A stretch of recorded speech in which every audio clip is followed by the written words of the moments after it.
Oráculo do Senhor revelado ao profeta Abacuque, nome babilônico que significa abraçar o entendimento. Questiona o profeta: ó Yahvé, até quando clamarei por tua ajuda sem que tu me des ouvidos? Até quando protestarei diante de ti violência sem que tragas alguma salvação? Por que me fazes contemplar a injustiça de observar com clareza toda a maldade que campeia nessa terra? A destruição e a violência estão diante de mim. Também a todo tempo tipos de contenda, discórdia e o litígio é comum. Por esse motivo, a lei e o direito se enfraquecem. A justiça nunca prevalece. Os ímpios prejudicam e extorquem os justos, e assim a justiça é pervertida. Capítulo 2, versículo 1.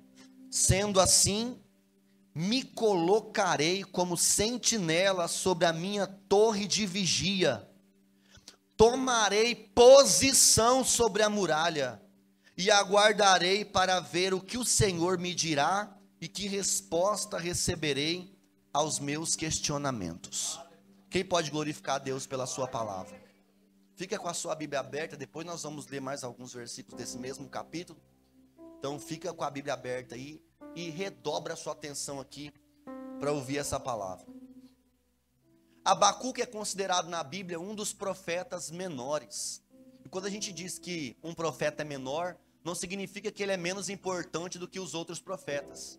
Esse termo, profeta menor, significa que o número de profecias dada por ele é um número menor de profecias, ou que ele profetizou por um período curto de tempo. É diferente, por exemplo, de profeta Isaías, que é considerado um dos profetas maiores, porque profetizou sobre um longo período de tempo e muitas profecias saíram da boca dele. Tem profeta menor como Jonas, por exemplo, que quantas profecias tem no livro de Jonas? Uma só. Deus levantou ele como profeta para falar uma profecia só. E Abacuque é um profeta entre os profetas menores. Abacuque profetiza no mesmo período dos profetas Sofonias, Jeremias, Obadias e Ezequiel. E você vai ver no primeiro versículo que nós lemos aqui agora, que o nome Abacuque significa aquele que abraça o entendimento. Pois bem, o relato do profeta Abacuque, o livro do profeta Abacuque, é iniciado com um diálogo. Mas quem puxa esse diálogo, quem incita esse diálogo não é Deus. Não é Deus que decide, hoje eu vou descer na terra para falar com o profeta. Na verdade, o profeta Abacuque, ele abre a temática, e o que ele vai trazer diante de Deus é uma oração. E nessa oração não contém gratidão, nessa oração contém questionamentos. Ele vai fazer perguntas a Deus. Eu gosto de dizer que Abacuque é um homem que fez perguntas e obteve respostas. Quem não gosta de ter oração respondida? Quando você dobra o seu joelho para falar com Deus, você espera, no mínimo, que Deus te responda. Existem muitas pessoas que apressam o amém, e outros apressam o depois do amém. Chega diante de Deus com uma lista muito grande de pedidos que já estão catalogados. Alguns deles já estão até prontos, já decorados na cabeça. Senhor, eu vim aqui requerer. Como se o reino de Deus fosse uma repartição pública, onde você chega para fazer um questionamento, um requerimento, bateu no Procon para poder pedir alguma coisa, e aí chega lá com aquela lista imensa de coisas. Senhor, eu quero isso, eu preciso disso, em nome de Jesus, amém. Aí levanta e vai embora, não querendo se posicionar no lugar onde essa oração é respondida, e toda oração precisa de resposta. Posso ouvir um amém? Há consenso nesse entendimento? Ou alguém aqui acha que você ora só você diante de Deus e Deus não precisa responder? Oração é conversa, conversa é diálogo, e diálogo um fala, outro fala, outro fala, um pergunta, outro responde. Mas a nossa vida de oração algumas vezes tem se reduzido a um monólogo. A gente chega para Deus, expõe todas as nossas coisas, todos os nossos problemas, e vai pedir perdão, peca por varejo, pede perdão por atacado. Senhor, me perdoa de todos os meus pecados. Pronto, agora vamos lá. Eu quero isso, quero isso, quero isso, quero isso, quero isso. E terminou de fazer seu requerimento, assina, protocola no cartório do céu e vai embora. Abacuque não fez isso. Abacuque orou. E a oração de Abacuque, os questionamentos de Abacuque são por conta daquilo que ele está vivendo em sua volta. O profeta está dentro de Judá, e Judá está sendo pervertida cada dia mais. O povo de Deus começou a desobedecer os mandamentos de Deus. E o que começou a se alastrar no meio daquele povo era injustiça. Você vai ver ele dizer que o injusto está roubando quem é justo. Ele diz, não tem justiça, não tem entendimento entre o povo, há contenda, há coisas terríveis acontecendo em todo o tempo. Ele vai dizer que tem, até quando, Senhor? Olha o tipo do questionamento. Senhor, até quando eu vou ver a injustiça? Até quando eu vou ver o bom se dando mal e o mal se dando bem? Até quando? Até quando é uma pergunta que se faz, alguém que diz, eu estou sendo injustiçado, está errado isso, alguma coisa está errado, eu não fiz nada para merecer isso. Quem denuncia a injustiça está se considerando justo. Quem denuncia a injustiça está se considerando justo. E no clamor ele diz, até quando protestarei diante de ti? Até quando clamarei por ajuda? Até quando o Senhor vai me permitir enxergar a violência, a destruição que está diante de mim? A contenda, a lei e o direito se enfraquecem, a impunidade está por todo lado. Gente fazendo coisa errada e nada acontece. E talvez nos nossos dias, pelas ruas da cidade, existe alguns abacuques fazendo essas perguntas. Por quê? Não, Senhor, me responde, por quê? Por que eu tenho que passar por isso? Algumas vezes a gente até se atreve a dizer assim, eu estou fazendo tudo certo, por que está dando tudo errado? E o Elvis colocou esses dias na aula uma coisa muito interessante, frase de um pregador antigo, que diz, alguém fala assim, eu estou fazendo tudo certo, por que está dando errado? Alguém que fez tudo certo e deu tudo errado, foi uma vez só que aconteceu, e ele foi por sua livre e espontânea vontade, que é Jesus. Eu quero saber, Senhor, por que a injustiça está por aí? Eu quero saber por que o ímpio tem e eu não tenho. Eu quero saber por que quem não te serve está galgando sua posição e recebendo tudo o que quer, e eu que estou andando retamente na sua presença, estou aqui perecendo. Eu quero entender, Senhor, eu vim aqui fazer perguntas, até quando eu vou ver isso? Até quando eu vou passar por isso? Alguém já se colocou nessa condição? Deus, a gente fala assim, mas não bate. Cadê as tuas promessas? Cadê aquilo que o Senhor disse? Eu quero entender porque eu estou passando por isso. Aí quando ele coloca diante de Deus, e eu me lembro que até anotei para não esquecer, no Salmo 73, versículo 2 e 3, o salmista Asaf um dia disse assim, eu quase me desviei quando eu vi a prosperidade do ímpio. Um homem que estava andando em retidão diante de Deus, e via o ímpio prevalecendo, e ele se dando mal, disse, quase me desviei. Só que daí no mesmo salmo ele recupera o fôlego e diz assim, mas eu entendi, que eu não quero trocar a minha glória com a dele, porque o dia que a destruição vier sobre ele, a minha alma estará poupada, isso é o que importa. Então esses questionamentos, eles são comuns. Até quando tu verás isso, e não nos salvará? Esses questionamentos, essas perguntas do profeta, era requerendo de Deus que houvesse uma purificação, uma disciplina, uma restauração. Senhor, faz alguma coisa aqui para mudar isso. Faz que a justiça venha. Faz que o que seja justo prevaleça. Envergonha esses ímpios. E faz com que o povo justo seja de fato recompensado pela prática da sua justiça. Clamo por justiça / vingança. Nos questionamentos do profeta, ele quer ver o castigo do mal. E nós precisamos tomar muito cuidado com esse tipo de oração quando nós pedimos justiça / vingança. Algumas vezes essa vingança vem travestida de justiça. E na verdade, o que ele pede é, Senhor, faz justiça. E o que ele quer, faz vingança. Eu não quero ver mais o ímpio se dar bem. O problema dele não é só porque ele se dá mal. O problema dele é ver quem está praticando a injustiça se dando bem. Senhor, não está errado. Faz alguma coisa. Quando nós clamamos pelo juízo de Deus sobre outras pessoas, nós esquecemos que o mesmo juízo que afeta as outras pessoas pode respingar em nós também. Vou falar de novo. Quando nós clamamos por justiça para outra, por juízo na vida de outras pessoas, esperamos. Estou vendo, Deus vai castigar. Aquele ali, você vai ver. Na hora que a espada descer, cuidado. Na hora que a espada descer sobre ele, a ponta dela pode pegar em você também. Orar por misericórdia e arrependimento é muito mais correto e sensato do que orar por justiça ou vingança. Eu não quero ver quem está errado se dando mal. Eu quero ver quem está errado se convertendo, se arrependendo e sendo transformado. Tem um ditado popular que diz que bandido bom é bandido morto. Sabe qual é? Na boca de crente isso aí é um pecado terrível. Bandido bom é bandido convertido e rendido aos pés de Jesus, arrependido e servindo ao Senhor. Mais misericórdia, por favor. Mas deixa que Deus está ajeitando esse profeta. Ele pergunta e Deus manifesta com as suas respostas. O que está acontecendo com aquele povo, irmão? Judá está recebendo em si mesmo a recompensa que lhes convém ao seu erro. Esse povo pecou contra Deus. Esse povo plantou uma semente mal. E agora o que está acontecendo com eles nada mais é do que o resultado da semente que eles plantaram. Então não tem nada de injustiça.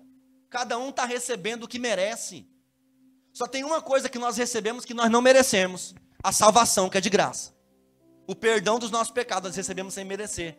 Mas todo o calvário dessa vida, sementes um dia plantadas que nós colhemos. Posso ouvir um amém aí? Amém.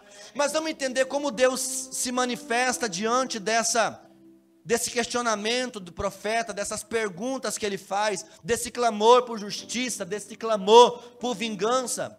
Pega aí versículos 5 a 11.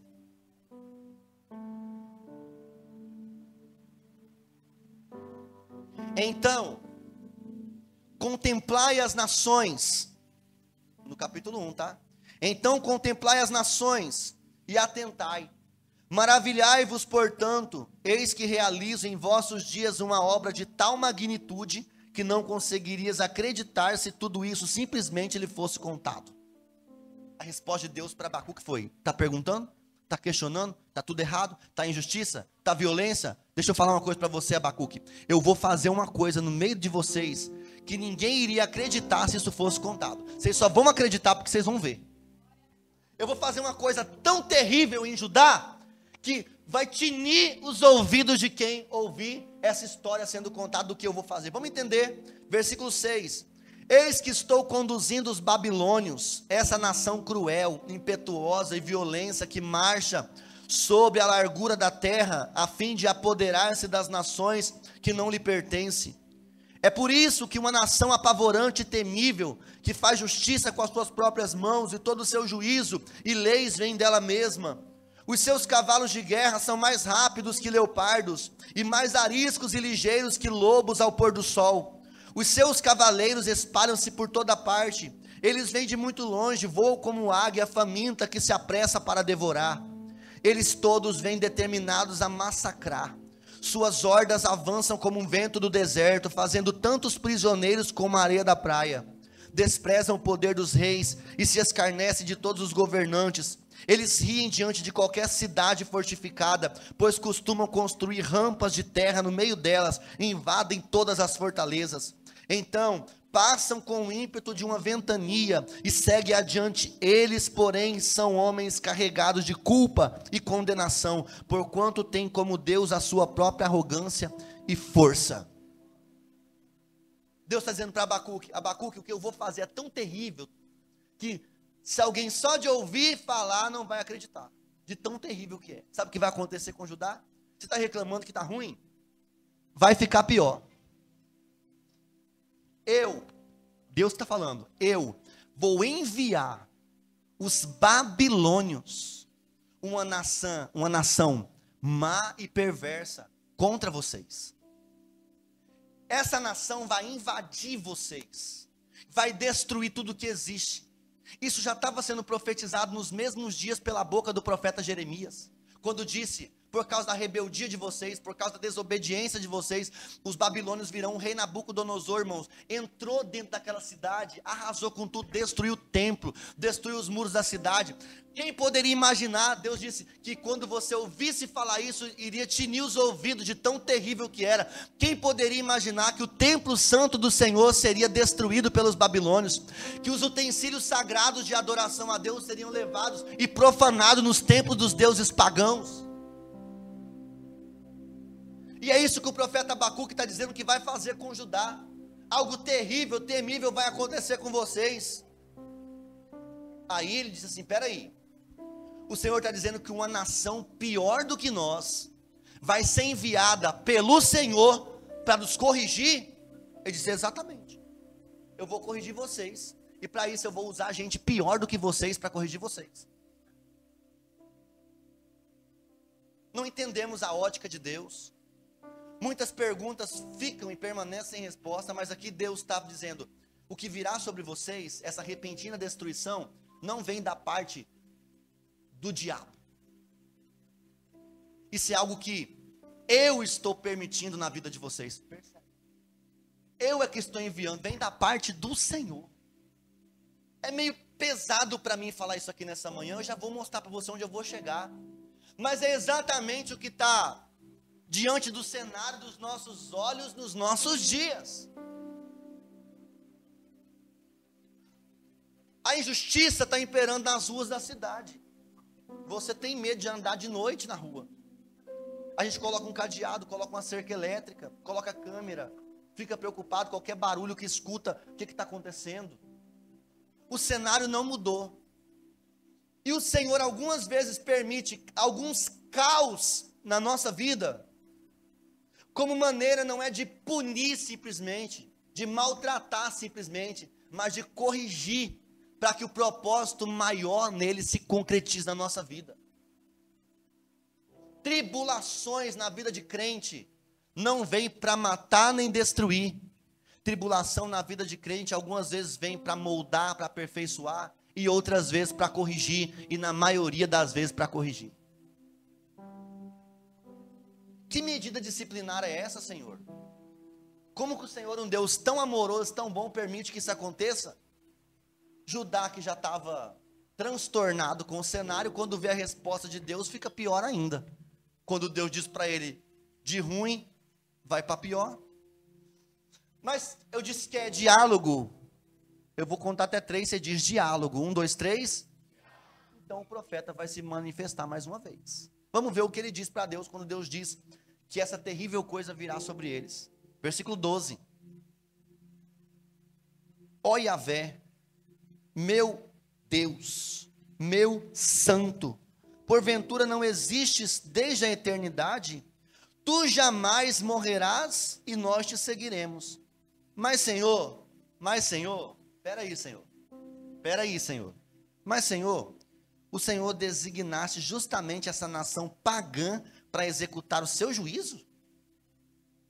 Ó Tsur, rocha de refúgio, o Senhor decidiu estabelecer esse povo para aplicar castigo? Continuam os questionamentos. É assim mesmo que o Senhor vai fazer? Senhor, está certo isso? Está certo isso? Tu, cujos olhos são puros e imaculados, que não suporta ver o mal, o Senhor não pode tolerar malignidade. Então, por que tens paciência com os perversos? Por que o Senhor é tão paciente com os perversos? Por que o Senhor já não decepa o que não presta, arranca, e nós que somos bonzinhos, fica aqui desfrutando do melhor do Senhor? Aí ele diz: por que ficas em silêncio enquanto os ímpios devoram os que são mais justos do que eles? O Senhor vai ver isso com seus olhos, vendo o ímpio executar o justo, e vai ficar calado em silêncio? Uai, Senhor, alguma coisa está errada. Tornaste os homens como peixes do mar, como animais que não têm bom senso, e ninguém deve satisfação a eles? O inimigo simplesmente os pega com anzóis, apanha todos com sua rede, nelas arrasta para onde deseja, então comemora e exulta. Por esse motivo, ele oferece sacrifício à sua própria rede e queima incenso à sua honra, pois rende graças à sua rede, vive em grande conforto e segurança e ainda desfruta de boa e farta comida. Contudo, continuará ele esvaziando a sua rede, destruindo sem piedade as nações. Ele está dizendo assim, vai continuar assim mesmo. Os maus vão continuar prevalecendo. Eles pescam, e essa pesca é quando eles capturam as cidades fortificadas, arrebanham os homens daquela cidade como se fosse peixe na rede, e depois cultuam celebrando a grande conquista que eles fizeram. Eles matam as crianças, matam as mulheres, matam os inocentes, e depois vêm com os corpos celebrando, porque conseguiram uma grande vitória. E o profeta está aqui angustiado, dizendo, tu vai ver isso e vai ficar calado? O Senhor vai permanecer em silêncio vendo tudo isso? E eu quero começar a pregar a partir do capítulo 2 para você, porque diante desse cenário de perguntas, resposta, questionamentos e dúvidas, há um posicionamento por parte do profeta no capítulo 2. Depois que todos os questionamentos terminam, depois que todas as indagações terminam, depois que todas as perguntas terminam, aí ele chega no lugar que deveria chegar. Porque Deus pode estar executando o juízo sobre a terra, mas eu preciso entender qual é o meu lugar no meio disso. A espada pode estar pegando para todo lado, mas eu preciso entender qual é o meu posicionamento no meio disso. E o meu posicionamento certamente não é, Senhor, tu vai ver isso, vai ficar quieto? Senhor, tu não está vendo não ele prevalecendo? Senhor, olha a injustiça que estão fazendo aqui. Senhor, eu não mereço isso. Senhor, isso não deveria estar acontecendo comigo. No lugar de estar fazendo essas perguntas, e questionando, e perguntando, deveríamos fazer o que ele fez no capítulo 2. Sendo assim, eu me colocarei como sentinela sobre a minha torre de vigia. Tomarei posição sobre a muralha e aguardarei para ver o que o Senhor me dirá. Como resposta receberei aos meus questionamentos. O que ele fez? Já perguntei tudo, já questionei tudo, estou perplexo, não estou entendendo nada, mas eu vou me posicionar. Vou ficar de pé como sentinela. Vou me colocar na minha torre de vigília e vou ficar ali, atento para ouvir que direção o Senhor vai dar para a minha vida. Eu já perguntei o suficiente, eu já questionei o suficiente. Quem está aí? E agora? Agora eu vou me posicionar, vou me colocar no meu lugar dentro dessa terrível assolação, vou me posicionar na brecha da intercessão, para poder ouvir e receber de Deus a direção que Ele quer me dar. Depois que essas queixas terminam, ele se coloca na posição, aguardarei a resposta do Senhor. Diga assim, capítulo 1. Direito, irmãos, capítulo 1. Questionamentos. Capítulo 2. Posicionamento. Uau. Eu vou te mostrar aqui. Há perguntas, Deus simplesmente responde. O que você vai fazer? Eu vou fazer isso. Deus não diz o que é para ele fazer. Deus não dá direção nenhuma para o profeta. Por quê? Porque o que ele está fazendo é pergunta. Então, para perguntas tem resposta, mas para posicionamento tem visão. Vou falar de novo.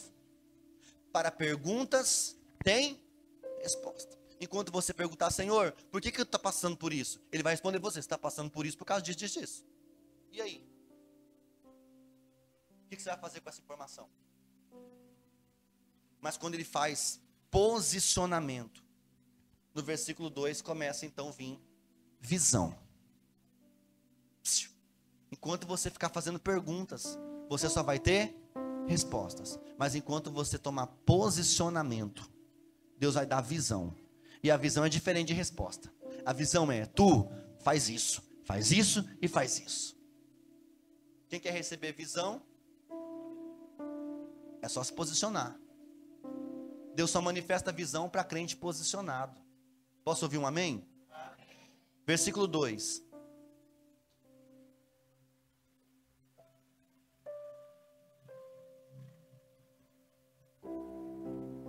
Então Yahvé, o Senhor, me respondeu e ordenou: escreve a visão com toda a clareza possível, em grandes tábuas, para que até o mensageiro que passa correndo leia. porquanto esta visão se cumprirá em um tempo determinado. É uma visão que fala do fim e não falhará, ainda que demore, aguarde-a confiantemente, porque ela certamente virá e não tardará. Então, agora o profeta não está recebendo mais resposta, porque ele parou de fazer pergunta. Agora ele posicionou. E quando você se posiciona diante de Deus, Deus dá a visão. Ele diz: agora tu vai fazer assim. Pega a visão que eu vou te dar. Escreve num outdoor, em letras bem grandes, de maneira que até alguém que passar correndo consiga ler. E essa visão vai conduzir você à finalidade das coisas. Eu vou mostrar para você que o fim das coisas é melhor do que o começo delas. Vou falar de novo. Eu vou mostrar para você que o fim das coisas é melhor do que o começo delas. Fala para alguém perto de você, e se você ficar fazendo perguntas, Deus vai te dar só respostas. Mas quando você se posicionar, Deus vai manifestar a visão sobre a sua vida. Deus vai dar direção para a sua vida. Você não vai mais andar confuso sem saber o que fazer. Você não vai mais andar perturbado, batendo de porta em porta, tentando encontrar alguma resposta. Você só vai executar o plano. E se você executar o plano de Deus, você consegue. Posso ouvir um amém? Aí, salta para o capítulo 3.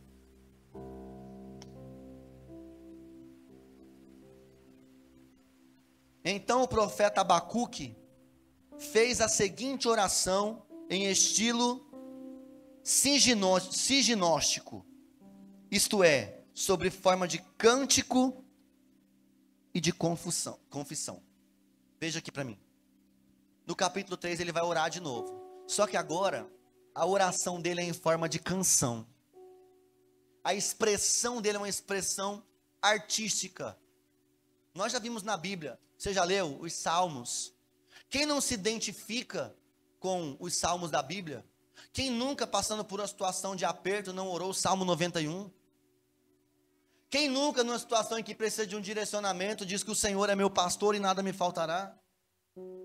Quem nunca, em angústia e tribulação, no dia da aflição, não clamou: Deus é nosso refúgio e fortaleza, o meu socorro presente na angústia, pelo que não temeremos, ainda que a terra se mude e se transporte para o meio dos mares, ainda que as águas rujam, se perturbam os montes pela sua braveza, há um rio cujas correntes alegram a cidade de Deus, o santuário das moradas do Altíssimo, Deus está no meio dela, não será abalada, Deus a ajudará ao romper da manhã, as nações se embraveceram, os reinos se moveram, o Senhor estendeu suas mãos e a terra se derreteu. Quem nunca orou isso? Se identifica, porque salmos são poesias, canções, expressões artísticas. Então Abacuque vai compor um salmo, ele vai fazer uma oração, mas essa oração é uma expressão artística. Charles Spurgeon diz: a oração em si mesma é uma arte que somente o Espírito Santo sabe ensinar, porque murmurar e reclamar a gente já nasce sabendo, mas oração o Espírito Santo tem que ensinar. Está ali o Samuel, quando está com fome, não sabe falar, me dá comida, mas reclamar ele sabe. E quando ele faz ruim, já sabe o que é. Reclamar, a gente já nasce sabendo. Mas oração, e eu não estou falando aqui de tralalá, eu estou falando de oração. Oração é uma arte que só o Espírito Santo sabe ensinar. Quem não se identifica com isso? Então, Abacuque vai fazer uma oração em forma de canção. E essa oração agora vem num posicionamento diferenciado das primeiras orações. Eu entendo aqui uma maturidade espiritual, um crescimento espiritual que esse profeta vai passar do capítulo 1 até o capítulo 3. Porque quando você se posiciona é assim que você fica, mais maduro. Quando você se posiciona, você não fica querendo buscar a resposta para tudo. Você entende que o caminho você não conhece, mas você confia naquele que está te guiando por ele. Na maturidade você não sabe o que tem de trás depois da ponte, mas você passa na ponte e cantando: se Cristo comigo vai, eu irei.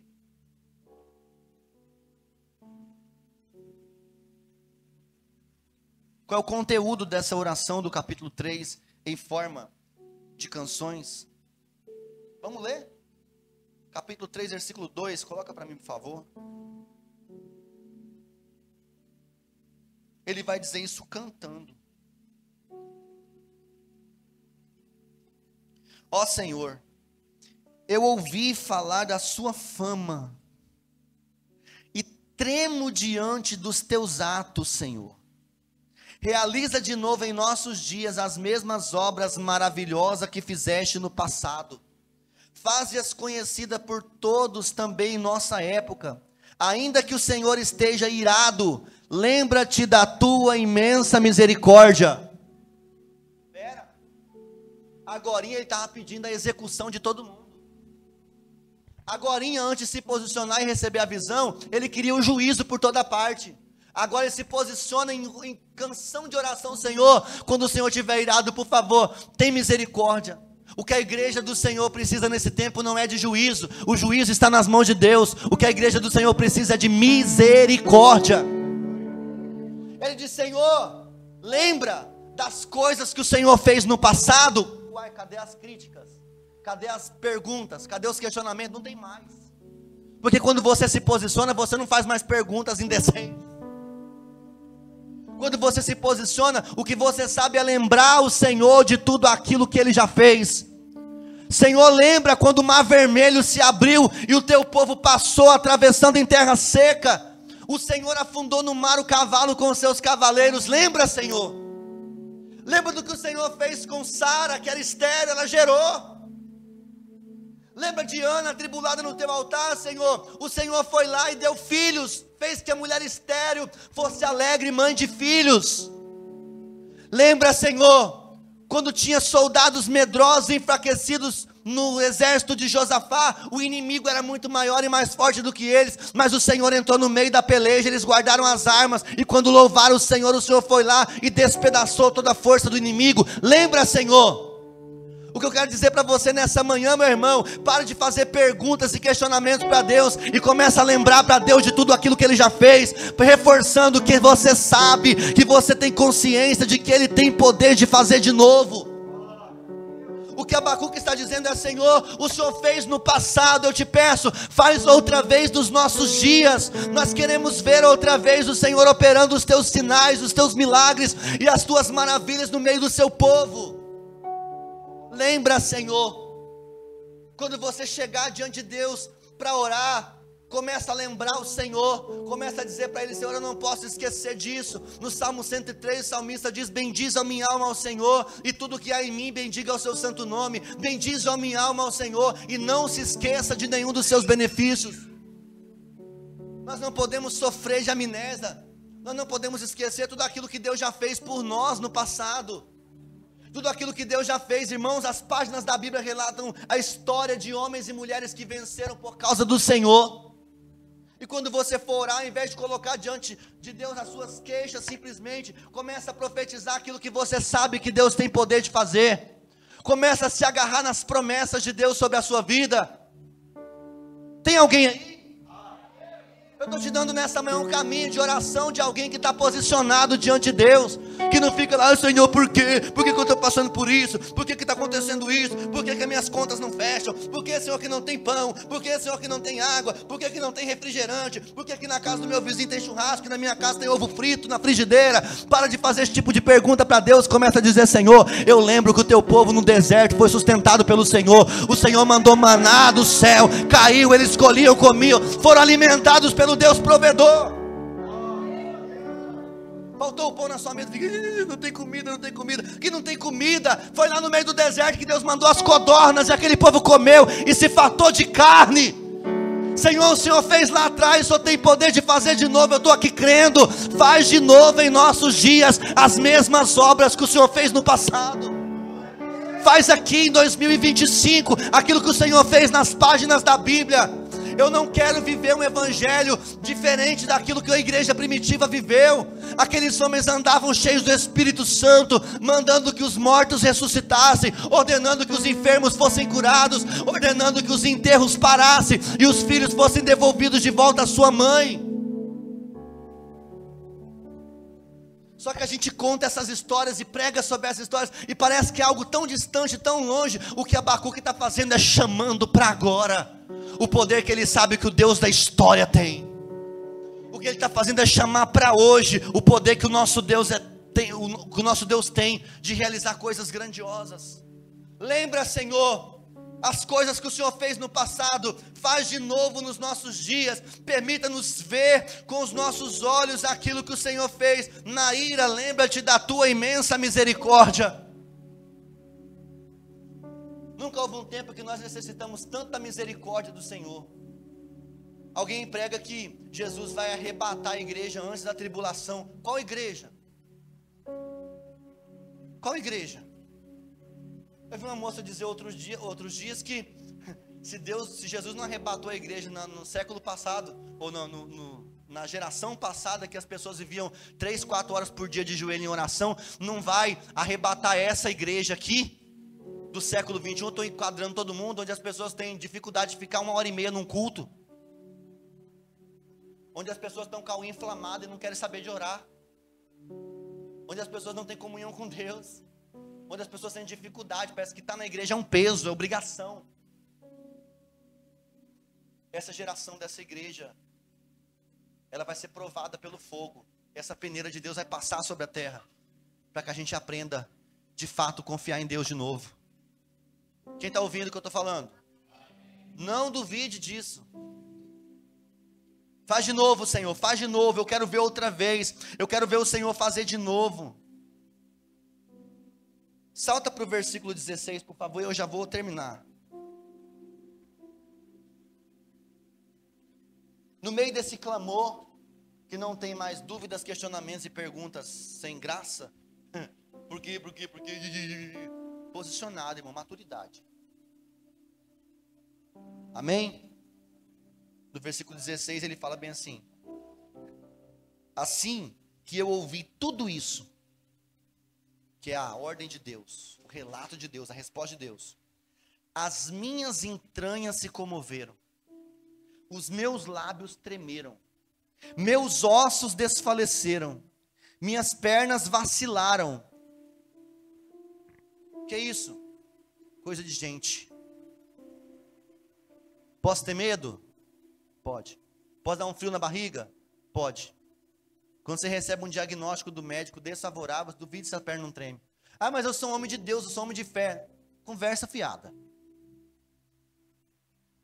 A nossa humanidade vai aparecer quando nós estivermos diante de questões que a gente não consegue administrar fisicamente. Principalmente nós seres humanos que gostamos de estar sempre no controle das coisas.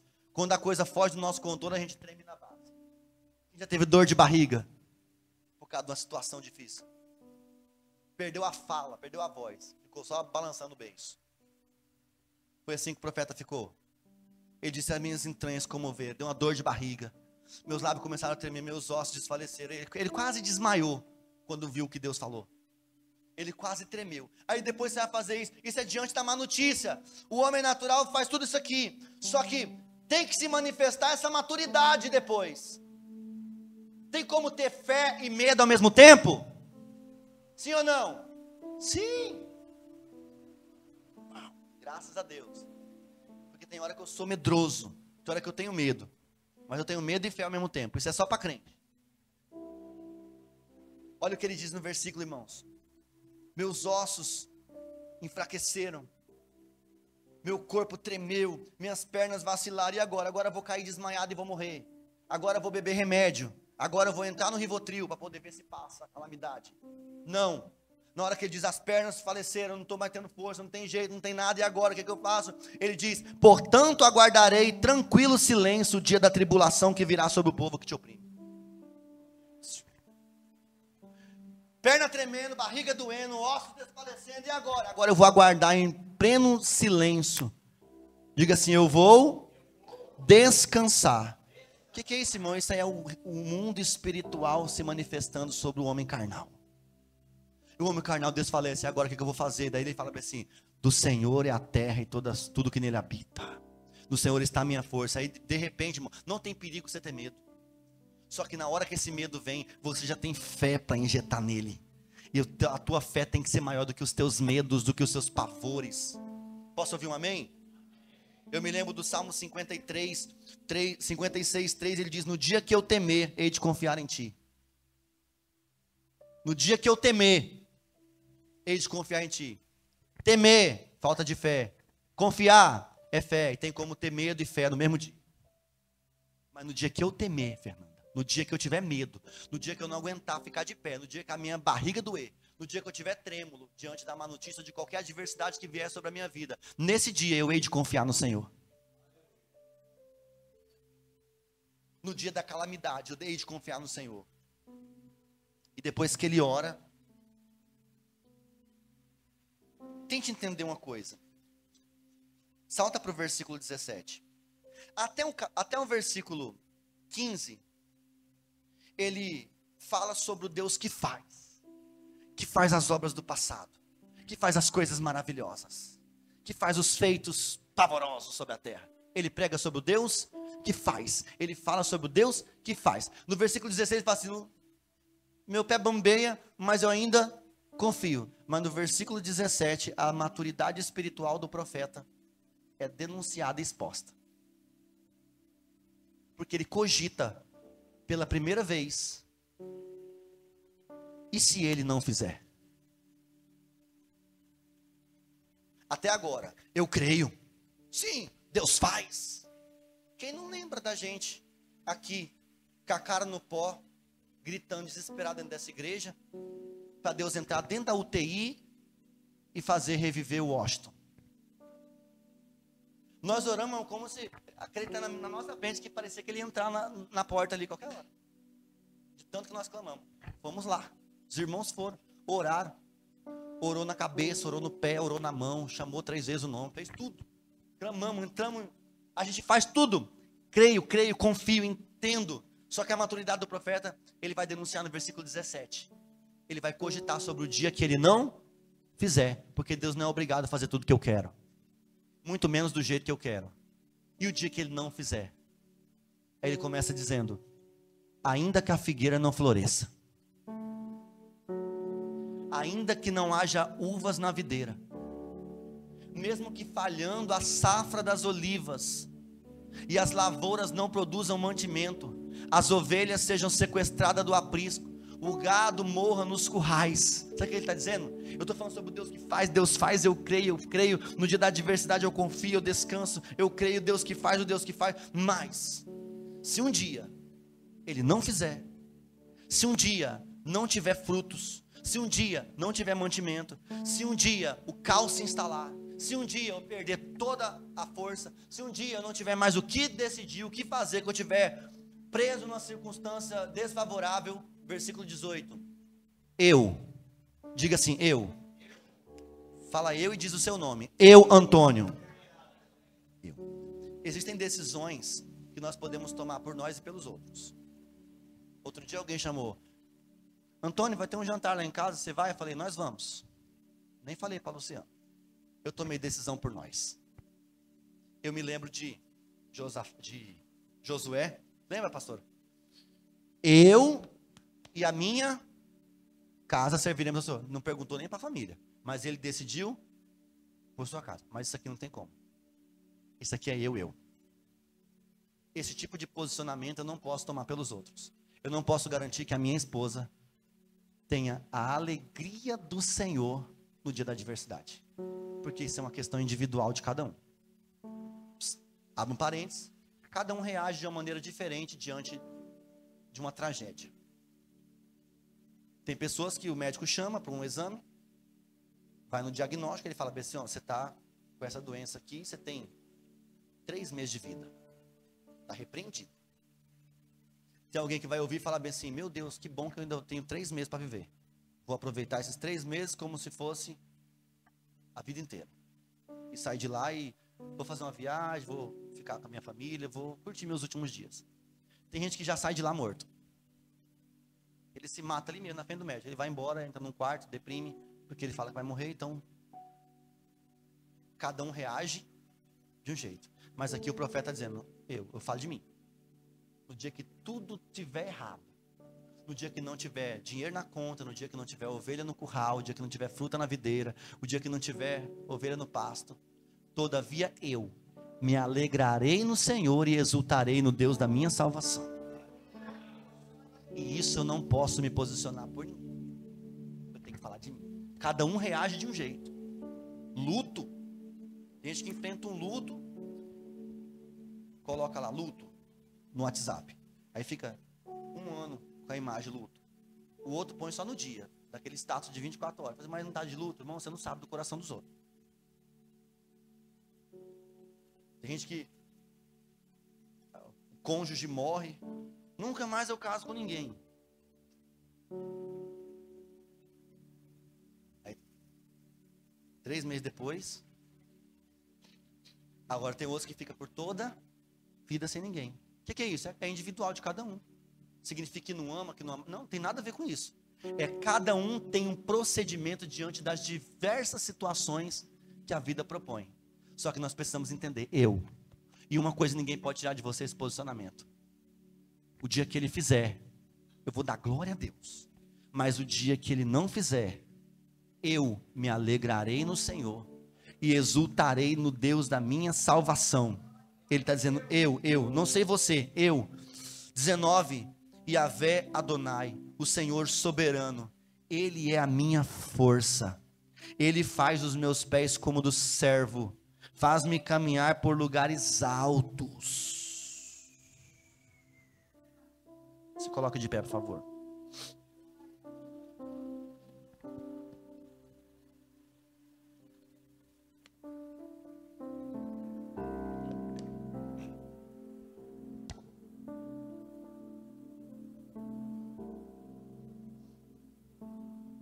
Eu gosto de Abacuque, me identifico com ele. Algumas vezes acontece alguma coisa errada, eu fico assim, uai, tá errado, isso aqui não era para estar acontecendo assim não. Eu não estava no script, eu não planejei isso. Quantas vezes eu fiz um projeto lindo, desenhei no papelzinho e projetei do jeito que seria. Eu vou chegar lá, vou fazer assim, assim. Chega lá, muda tudo. Existem coisas que você acredita que daria muito certo. Chega lá, dá errado. E talvez alguma coisa que você nem tem tanta certeza assim, dá certo. Eu me identifico muito com Abacuque. Só que eu preciso me posicionar como ele. Se eu quiser admirar ele, eu preciso entender que não dá para ficar brigando com Deus quando as coisas dão errado. Não dá para ficar dando piti. Como uma criança mimada no supermercado que quer que o pai compre um carrinho e sapateia e rola no chão. E o pai vai lá e fala, para não passar vergonha, vou te dar. Deus não cede chantagem. Deus não cede piti. Deus não está preocupado com isso. Pode espernear do jeito que for. Se Deus disser sim, é sim. E se Deus disser não, é não. Pode espernear o tanto que você quiser. Porque Ele faz o que Ele quer, na hora que Ele quer. E Yahvé, o Senhor, é soberano. E a gente se submete. Mas posicionado. Vou me colocar na torre de vigia. Vou ficar atento, aguardando que direção o Senhor vai dar. Que palavra o Senhor vai falar. E vou estar posicionado. E no dia que todas as coisas soprarem contrário, eu vou permanecer firme na presença de Deus, porque essas coisas são todas passageiras. O que vale mesmo é a força da minha vida está nele, os meus pés estão firmados nele, e é ele quem vai me fazer caminhar por lugares altos. Eu não vou abrir mão disso. Posso ouvir um amém na sua boca? Vamos orar? Vamos orar por posicionamento. Como igreja nós precisamos tanto disso. Nós precisamos parar com esse negócio, irmão, que essa criancice, isso é coisa de menino, de ficar estribuchando com Deus. Capítulo 1 de Abacuque tem que nos ensinar que não é assim, não é essa via. Você consegue entender? Não é por aí. Senhor, o que o Senhor vai fazer? Qual que é o teu plano? Eu vou me posicionar aqui, eu quero receber a visão. O que é para fazer? Se eu fizer o que o Senhor está mandando fazer, vai dar certo. E obedecer a direção que Deus está dando. E não se precipitar. Eu tenho pregado sobre precipitação na igreja. Deus tem falado muito comigo nisso. Não se precipite. Torre de vigia. Atento. para ouvir o que Deus vai dizer. Oremos. Senhor, nós não queremos nos apresentar diante de Ti cheio de indagações e questionamentos. Nos perdoa das vezes que nós, como vaso, tentamos contender com o oleiro e ensinar ao Senhor o que é para o Senhor fazer. Quando a oração é que nos ensina a entrar naquilo que o Senhor já está fazendo.